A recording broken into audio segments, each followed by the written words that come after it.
Well, here comes Brandon Pierce. He's got a tough task taking on the #1 qualifier, the man who set low elapsed time in round #1 with a 5:33. That, of course, is Jim Whiteley. More about this matchup in just a moment. Down at the far end once again, here's John. Down with Monroe Gueston. Had to play a little catch-up on that one after he beat you off the line by about 5,000. Yeah, we was a little worried. We've been putting out holes on the top end, so we wanted to be soft off the line and be a little lean so that we could run stronger on the big end, and it paid off. We're able to get around him. And go on to the semifinals. Yeah.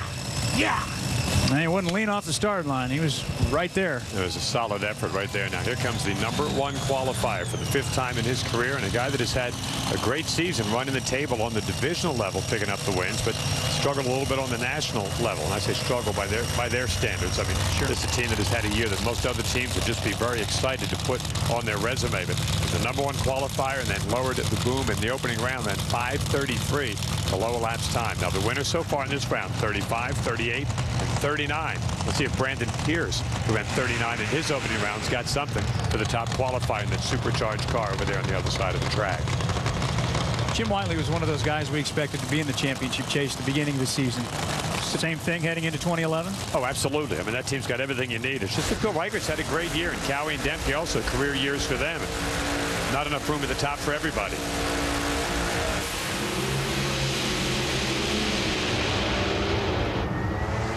The #1 qualifier moves on his number. Another solid 5:30 pass. This one 5:36, 266 miles an hour. And why not? Jim Whiteley in the semis. Brandon Pierce, 5.522. That's 2 pair. That's the closest to a winning hand I've had all weekend in Las Vegas. But, I mean, Jim Whiteley was just very solid. Slight advantage off the starting line for Brandon, but just not enough race car. And 216 miles an hour at half track for Jim Whiteley with a supercharged car. They don't normally run the big speeds like the injected cars do. That's a pretty impressive run. They've virtually been flawless all weekend long as that team. That man, that car. Jim Whiteley will pick his lane coming up in the semifinals against Mike Austin. Difference, though, just 0.03 of a second.